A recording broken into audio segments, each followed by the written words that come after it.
మీ business ఏదైనా మీ ఊర్లో promotion చేయాలంటే అది సుమన్ టీవీతోనే సాధ్యం. ఇప్పుడే సంప్రదించండి.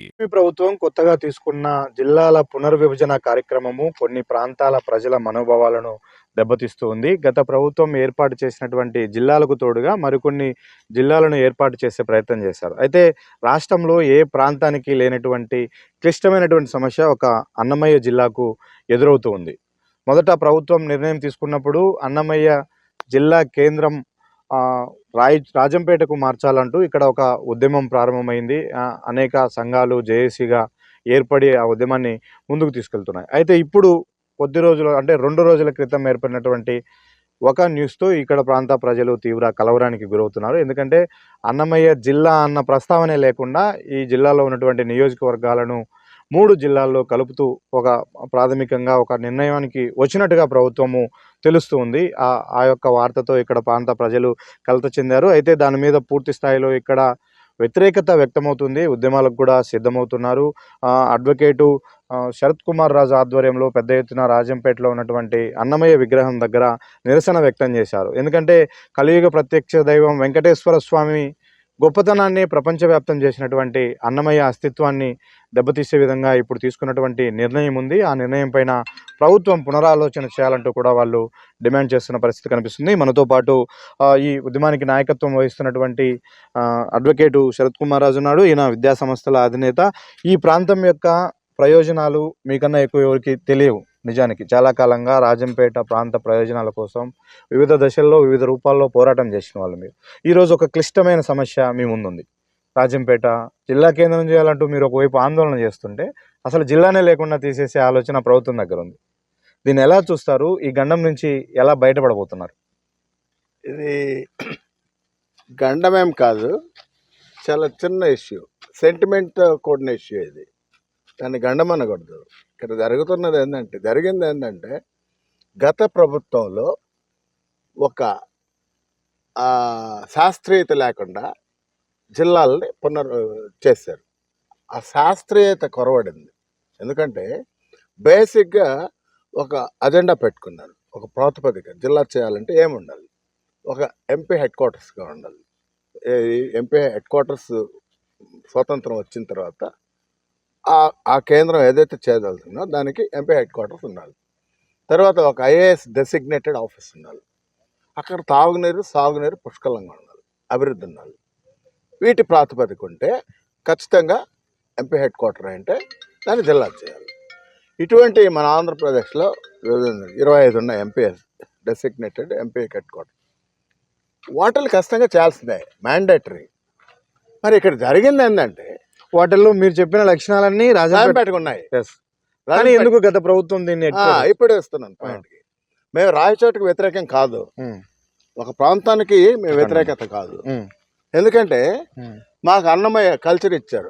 దేవుడు ప్రపంచవ్యాప్తంగా వెలుగుతున్న అన్నమయ్య ఈ ప్రాంత ప్రజలకి మాకు ఒక గుర్తింపునిచ్చాడు. ఒక గుర్తింపు కాదు, ఆయన మంచి మేధస్సుని ఇచ్చారు. మా ప్రాంత వాసులకి ఒక ఆలోచన జ్ఞానాన్ని ఇచ్చాడు. అందరూ బాగున్నారు. సర్వేజన సుఖినో భవంతు. ఒక ప్రాంతానికి వ్యతిరేకత వద్దు, అందరినీ ఒక రకంగా చూడాలని ఆయన ఇచ్చాడు. ఆ మేధస్సుని ఇచ్చాడు ఈ ప్రాంతవాసులకి. అదెందుకంటే రాయచోటిని ఇవాళ చేశారు. కానీ ఇవాళ పత్రికా ప్రకటనలో చూస్తే మరి చంద్రబాబు గారు ఒక విషనరీ లీడర్, హ్యాట్స్ ఆఫ్ ఆయనకి, ఆయన విజ్ఞతకి హ్యాట్స్ ఆఫ్. ఆయన ఎవరు మేము విమర్శించట్లేదు. కానీ కొన్నిసార్లు పొరపాట్లు జరుగుతున్నాయి. ఆ పొరపాట్లని వాళ్ళు పొరపాటు చేశారు, మీరు కరెక్ట్ చేస్తున్నారు. ఇప్పుడు ఇన్స్టిట్యూట్స్ అన్ని కొలాప్స్ అయిపోయినాయి ఆంధ్రప్రదేశ్లో, అస్తవ్యస్తాయి. రాష్ట్రాన్ని చక్కదిద్దే ప్రయత్నంలో మీరున్నారు. మరి రాజంపేటను మాత్రం తిరోగమనం వైపు చేస్తున్నారు. దీనికి కారణం ఏంటంటే చాలా ఉన్నాయి, రీజనింగ్ ఉంది. మీరు అన్నట్టు మేము అడుగుతున్నది రీజనింగ్తో చేయండి, ఆలోచించండి, లాజికల్గా ఆలోచించు. దీంట్లో ఏంటంటే రాయచోటి గురించి చెప్పాల్సిందే. అంటే నేను రాయచోటి ప్రాంతవాసులకి చెప్తున్నా, మేమేదో చెప్తున్నామని మీరు అనుకోవద్దు. ఎందుకంటే చెప్పాల్సిన అవసరం ఉంది. కంపారిజన్ డిఫరెన్స్ చెప్పాలి రాజంపేటకి రాయచోటికి. అందుకని చెప్తున్నా, రాయచోటిని జిల్లా కేంద్రం చేశారు. రాయచోటికి ప్రాశస్త్యత లేదు, అన్నమయ్యలాగా ఇలా లేదు. పైపెచ్చు త్రాగునీరు లేవు అక్కడ తాగేవాసులకి. ఇప్పుడు నేను ఎందుకు చెప్పాను, అన్నమయ్య మాకు తెలివితేటలు ఇచ్చాడు, ప్రాంతీయ విభేదాలు లేకుండా చూడమని చెప్పాడు. కారణం తెలుసా? చాలా గొప్ప కారణం. త్రాగునీరు లేకపోతే గత ప్రభుత్వం ఒక మంచి ఆలోచనతో అది మా రాజంపేట మండలం నుంచి నీళ్ళు ఇస్తున్నాం అక్కడికి తాగేదానికి. ఎంత గొప్ప మేము ఇంకొక ప్రాంతం అంటే ఇవ్వద్దని చెప్తారు, మేము చెప్పామా? వాళ్ళు మనుషులే కదా. ఈ మాకు ఎవరు ఇచ్చారు అయోగ్యత, సమయం ఎవరు ఇచ్చారు? అన్నమయ్య ఇచ్చాడు. అందుకని మేము వాళ్ళు తాగని బ్రతకని. నేను చెప్పేది ఏంటంటే వాళ్ళకే త్రాగునీరు లేకపోతే ఇప్పుడు నువ్వు రాజంపేటని కోడూరుని రాయచోటి జిల్లాగా చేస్తావు, మాకు నీళ్ళు ఎక్కడక్కడ? దీన్ని అభివృద్ధి అంటారా? తిరోగమనం అంటారు. అభివృద్ధి లేని రాజచోట్లకి అభివృద్ధి ఆల్రెడీ చెందిన వీటిని ట్యాక్ చేయడం ఏంది? చాలా తప్పేది. ఆ పైపెచ్చు ఇంకొక రీజనింగ్ చేస్తే రాయచోటిని ఎందుకు తీసేస్తున్నారు ఇప్పుడు? వాళ్ళ గతంలో ఒక దురాలోచనతో రాయచోటిని జిల్లా చేయాలనే ఉద్దేశంతో ఆర్డీఓ ఆఫీస్ డెసిగ్నేట్ చేశారు అప్పటికప్పుడే. తర్వాత అది ఎలా ఉందంటే ఒక ఇది చూసుకోవాలి మనం, ఏంది సామెత గుర్తొస్తుంది నాకు. పుడతానే బిడ్డ ఏం చేస్తారు? పురుడు పోస్తారు, అంతేనా? వాళ్ళు పుట్టి పెరిగిన తర్వాత కదా యోగ్యత వచ్చిన తర్వాత వివాహం చేస్తారు. రాయచోటి విషయంలో అలా జరగలా. ఆశ్చర్యం ఏంటంటే బిడ్డ అప్పుడు పుట్టాడు, పురుడు పోస్తారు, పెళ్లి చేస్తారు. అంటే ఆ ఎదుగుదల ఎలా వస్తుంది, మెచ్యూరిటీ ఎలా వస్తుంది? రాయచోటి పరిస్థితి వాళ్ళు చూస్తే జిల్లా చేయడానికి అర్హత లేదు కాబట్టి ఆర్డీఓ హెడ్ క్వార్టర్స్ చేస్తావు, తర్వాత దొంగచాటుగా ఆర్డీఓ హెడ్ క్వార్టర్స్ కాబట్టి నువ్వు జిల్లా చేస్తావు. ఇది సహేతుకమైన. అందుకని గౌరవ ముఖ్యమంత్రి గారు ఇప్పుడు తెలివైన నిర్ణయం తీసుకున్నారు, దీనికి అర్హత లేదు, తీసేయి. సో ఆ విషయంలో నేను మాట్లాడుతున్నా, అంతేగాని వాళ్ళపైన నాకు వ్యతిరేకం లేదు, ఇది లేదు. దయచేసి రాయచోటి వాళ్ళు కూడా అర్థం చేసుకోవాలి. అంటే ఇందులో ప్రాంతీయ విభేదాలు లేవు, అందుకు వాళ్ళు చెప్పాలి కాబట్టి చెప్తున్నాను. ఇప్పుడు తీసి రాయచోటిని మదనపల్లికి కలిపారు. దాంట్లో జస్టిఫికేషన్ ఉంది, ఎందుకంటే ఒకే ప్రాంతంలో ఉన్నాయి మదనపల్లి అన్నీ కూడా. పిల్లేరు, మదనపల్లి, తంబలపల్లి, రాయచోటి ఒకే బెల్ట్లో ఉన్నాయి. So it is justifiable, reasonable అని నేను చెప్తాను. సో ఇక్కడ జరుగుతున్నది, మేము మా ఆందోళన కారణం ఏంటంటే రాయచోటిని తీసేసావు, మరి రాజంపేటని అదే యాడ్స్టిక్తో చూస్తూ రాజంపేటని కడపకు చేర్చాలని చూస్తే చాలా తప్పేది. ఎందుకంటే రాజంపేటకు ఉండే ప్రాశస్త్యత, విశిష్టత ఏ జిల్లాలకు లేవు.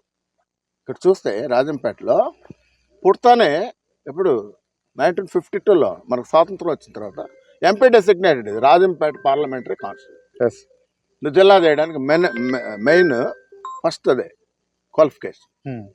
తర్వాత ఇక్కడ పరిపాలన సౌలభ్యం కోసము ఒక ఐఏఎస్ కొలవద్దు. IAS designated right from the beginning since the establishment of parliaments. IAS designated 20 ఎకరాలు కలెక్టరేట్ ఉంది రాజంపేటలో. మరి తాగునీరు, సాగునీరు పుష్కలంగా ఉన్నాయి, మైనింగ్స్ ఉన్నాయి, అన్నీ ఉన్నాయి. ఏ యాంగిల్లో చూసినా ఇవన్నీ అర్హతలు, నువ్వు పెట్టిన కొలబద్ద ఇవన్నీ జిల్లా కావాలంటే. మరి ఈ యాంగిల్లో చూస్తే రాజంపేటకి ఏమో తక్కువ, ఎందుకు నిర్లక్ష్యం చేస్తారు?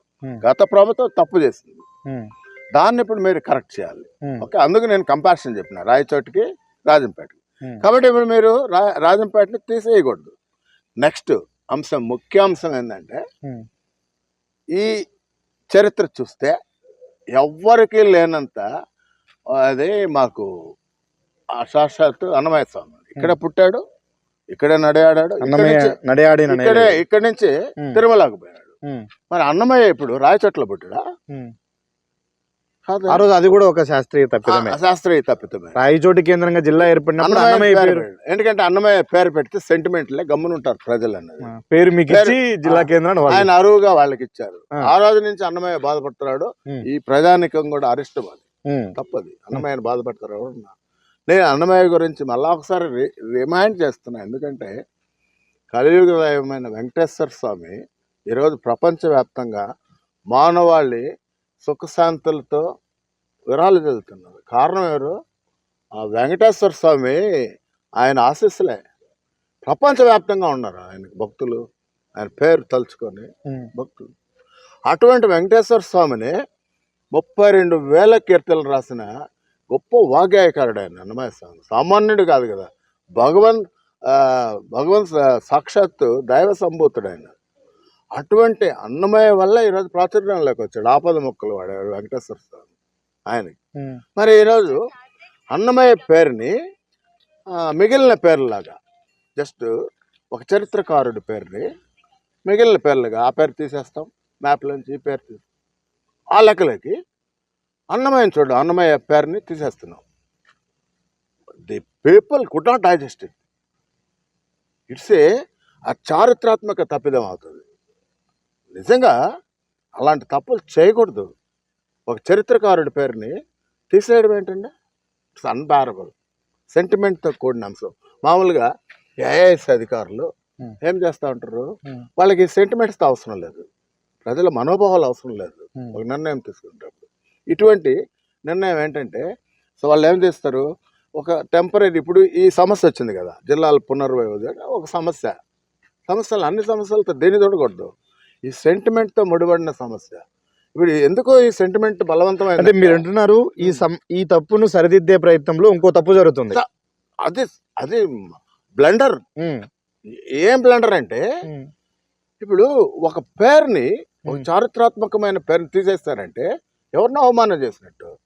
అన్న ఇక్కడ ఇంకొక డిస్కషన్ కూడా మెయిన్ ఉంది.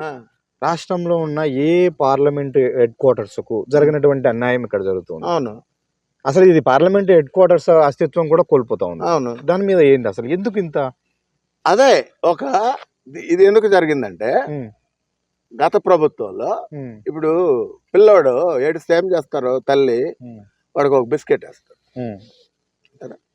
అట్లా ఆ ప్రభుత్వంలో వాళ్ళ మెప్పుదారులు ఉంటారు కదా, వాళ్ళు ఏమడుగుతాయి బా అంటే వాళ్ళు ఇష్టమైపోయేది జాగీదారులు.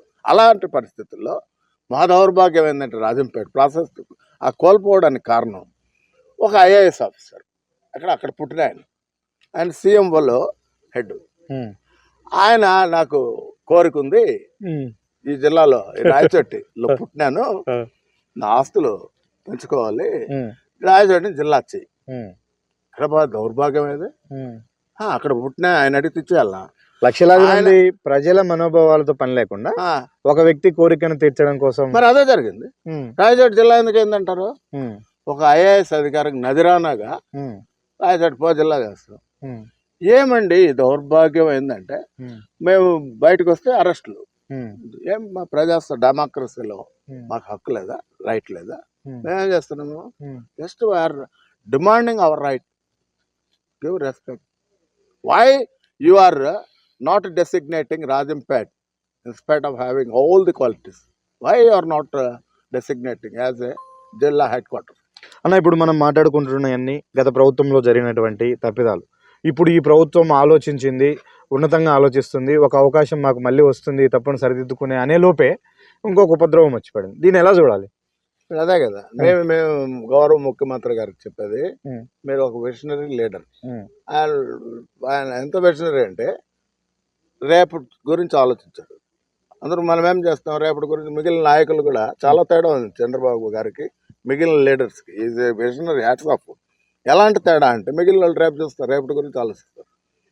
ఈయన 30 ఏళ్ళు వెనక్కి పోయి ఆలోచిస్తారు, ముందుకు పోయి.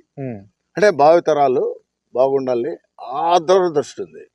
మరి ఇక్కడ రాజంపేటలో చంద్రబాబు గారు, ముఖ్యమంత్రి గారు పొలిటికల్ యాంగిల్లోనే చూస్తున్నారు ఈ సమస్యని. ఏంటంటే, రాజంపేట క్యాండిడేట్ ఓడిపోయినాడు, ఎందుకు ఇవ్వాలనేది.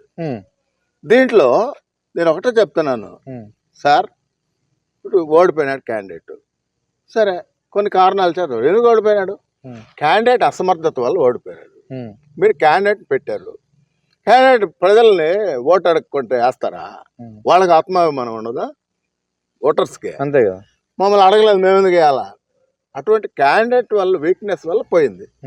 సరే, దాన్ని రాజకీయ కోణంతో చూడకూడదు కదా. ఇక్కడ తెలుగుదేశంకి మంచి పెట్టని కోటది, అంత అభిమానులు ఉన్నారు. మరి ఈరోజు లక్షలాది మంది రాజంపేటలో విద్యార్థులు రోడ్డు మీదకి వచ్చారు. వాళ్ళకి ఓటు హక్కు లేదు కదా.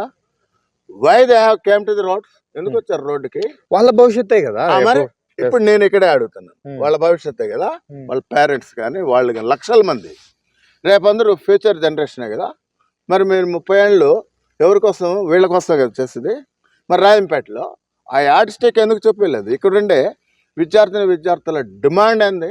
రాజంపేటని జిల్లా చెయ్యి, అర్హతలు రాజంపేటకి చెయ్యి, మా భవిష్యత్ ఎందుకు మీరు దూరం చేస్తారు, లాగేస్తారు? అంటే నువ్వు 30 ఏళ్ళు వెనక్కి నెట్టేస్తున్నావు. ఏది ఈ జిల్లా చేయకపోవడం వల్ల. జిల్లా కేంద్రం కావడానికి అన్ని అర్హతలు ఉన్నటువంటి ప్రాంతం రాజంపేట. ఒక రకంగా చూసుకుంటే బ్రిటిష్ కాలం నుంచి కూడా ఇక్కడ ఒక మినీ కలెక్టరేట్ ఉంది. ఇక్కడ ఐఏఎస్ ఆఫీసర్ పరిపాలనాధికారిగా ఉంటూ వస్తున్నారు. ఒక రెండో వర్షన్లో చూసుకుంటే ఈ ప్రాంతానికి పెద్ద చారిత్రక నేపథ్యం ఉంది, ప్రాశస్త్యం ఉంది. ఎందుకంటే అన్నమాచార్యులు నడియాడినటువంటి నేల కాబట్టి ఇటు ప్రాంతం యొక్క ప్రాశస్త్యాన్ని కానీ ఇటు పూర్వం యొక్క హిస్టరీని ఏ విధంగా తీసుకున్నా రాజంపేటకు అన్ని విధాల అర్హతలు ఉన్నాయి. దీనికి మించి మొదటి నుంచి కూడా రాజంపేట అనేది పార్లమెంటు నియోజకవర్గం. ఏ ప్రభుత్వాలు చెప్పినా ప్రతి పార్లమెంటును ఒక జిల్లా చేద్దామన్న ప్రాతిపదికనే కొత్త జిల్లాల ఏర్పాటుకు నాంది పడింది. కానీ ఒక రాజంపేట విషయంలోనే ఎందుకు జిల్లా ఏర్పాటు అన్నది చేయడం లేదు. మరొక విషయం, గత ప్రభుత్వము రాజంపేటను జిల్లా కేంద్రం చేయకపోయినప్పటికీ అన్నమయ్య పేరును పెట్టారు, అన్నమయ్య పేరును బయటికి తీసుకువచ్చారు. కాబట్టి ఈరోజు తీసుకువచ్చి ఆయనను గౌరవించిన గత ప్రభుత్వం యొక్క విధానాన్ని తప్పుపడుతూ ఈరోజు ఆ పేరునే లేకుండా తొలగించడం అనేది మరో తప్పిదమవుతుంది. కాబట్టి ఒక తప్పును సరిదిద్దే ప్రయత్నంలో మరో తప్పు చేయవద్దని ఇక్కడి ప్రాంత ప్రజల మనోభావాలను, ఇక్కడ ప్రాంతం యొక్క విశిష్టతను, పరిపాలనా సౌలభ్యాన్ని గుర్తించి అంత విధులేని పరిస్థితులు ఉంటే మాత్రం కేవలం రాజంపేట రైల్వే కోడూరుతో అయినా మాకు ఒక ప్రత్యేక జిల్లాను ఏర్పాటు చేయండి అంటూ ఈ ప్రాంత ప్రజల యొక్క వాయిస్గా శరత్ కుమార్ రాజు విన్నవిస్తూ ఉన్నారు. ప్రభుత్వం ఆ విధంగా ఆలోచించి ఒక సరైన నిర్ణయం తీసుకుంటుందని కూడా ఆయన ఆశాభావం వ్యక్తం చేస్తూ ఉన్నారు.